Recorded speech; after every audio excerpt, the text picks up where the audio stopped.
నమస్తే అన్న. నమస్తే. ఏం పేరు? వినాయక్ రాజు. వినాయక్ రాజు. ఏం చేస్తుంటారు మీరు? నేను బిజినెస్ చేస్తాను.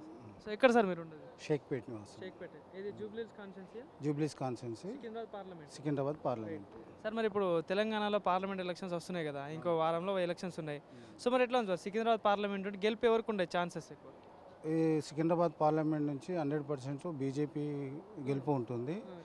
కిషన్ రెడ్డి గారు లాస్ట్ టైంలో కూడా కిషన్ రెడ్డి గారు ఇక్కడ నుంచి గెలిచారు. కేంద్రంలో మంత్రి పదవి కూడా తీసుకున్నారు.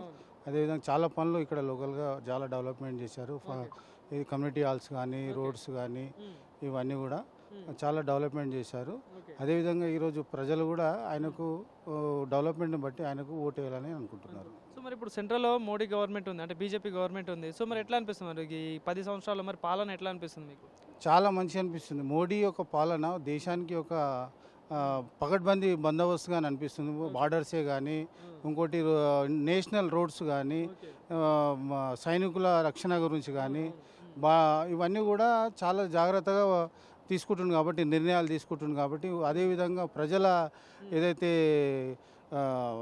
ఏమంటారంటే ప్రజల గురించి రక్షణ కానీ ఆ విధంగా రక్షణ తీసుకుంటారు కాబట్టి కంపల్సరీ మోడీ గారి ప్రభుత్వమే ఈసారి కూడా ప్రజలు కోరుకుంటున్నారు. కాంగ్రెస్ కూడా ఎన్డీఏ కూటమి అని చెప్పేసి ఈసారి వస్తున్నారు. సో మరి గెలిచే ఛాన్స్ ఉంటుందా మరి? లేదండి, అట్లా గెలిచే ఛాన్స్ లేదు. వాళ్ళు ఏమంటారంటే పబ్లిక్లో ఒక అవేర్నెస్ తీసుకురావడానికి ప్రయత్నం చేస్తారు. ఏంటంటే రిజర్వేషన్ విషయంలో మాట్లాడని విషయాలు, మోడీ మాట్లాడని విషయాలు వాళ్ళు లేవనెత్తి పబ్లిక్లో ఏదో గొడవలు చెలరేగే ఉద్దేశంతో వాళ్ళు విడగొట్టాలనే ప్రయత్నంతో వాళ్ళు కాంగ్రెస్ ప్రభుత్వం ఇలా ప్రయత్నం చేస్తూ ఉంది. అందుకని కాంగ్రెస్ ప్రభుత్వానికి అయితే ఈసారి ప్రజలు మాత్రం ఓటేసే ప్రసక్తి లేదు. ఇప్పుడు ఎందుకంటే కాంగ్రెస్ ప్రభుత్వం వచ్చి కూడా 3-4 నెలలు అవుతుంది. 6 గ్యారెంటీలు అమలు అయిపోయినాయి, అన్ని అమలు అయిపోయినాయి అని చెప్పేసి అటు కాంగ్రెస్ ప్రభుత్వం ఉంటుంది. సో మరి మీకు ఇక్కడ లోకల్గా ఉంటారు.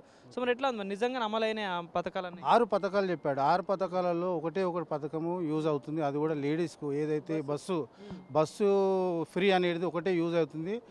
అది అంతేగాని మిగతా 6 పథకాలు ఇప్పుడు ఏదైతే లేడీస్కు నెలకు వచ్చేసి 2,500 రూపాయలు పథకాలు ఇస్తానన్నాడు, అవి ఇవ్వలేడు. యూత్ పెన్షన్ అన్నాడు, అది ఇవ్వలేడు. యూత్కి అన్నాడు, యూత్కి కూడా డబ్బులు ఇస్తానన్నాడు నెలకింత అని చెప్పేసి, అది ఇవ్వలేడు. రుణమాఫీ అన్నాడు, రుణమాఫీ కాలేదు. ఇవన్నీ ఇది రైతు బంధు అన్నాడు, రైతు బంధు ఇంతవరకు వేయలేడు. గెలిచిన నీకు 9వ తారీఖు అన్నాడు, డిసెంబర్కి అన్నాడు, ఇంతవరకు కూడా అట్లాంటి ఏమి కూడా అమల్లోకి తేలేడు. బస్సుది పట్టుకొని ఆయన నేను అన్ని 6 అవి కూడా ప్రమాణాలు పూర్తయినాయి అని చెప్తున్నాడు, కానీ ఇంతవరకు అవి ఏం చేయలేడు. కానీ నేను ఇక్కడ చూసుకున్న సికింద్రాబాద్ పార్లమెంట్ అటు పద్మారావు గారు ఉన్నారు, ఇటేమో దానం నాగేందర్ ఉన్నారు, కిషన్ రెడ్డి గారు, ముగ్గురు గట్టి లీడర్లే. సో అనుభవం గల. సో మరి ఎట్లా ఉండొచ్చు, మరి పోటీ ఎట్లా ఉండొచ్చు?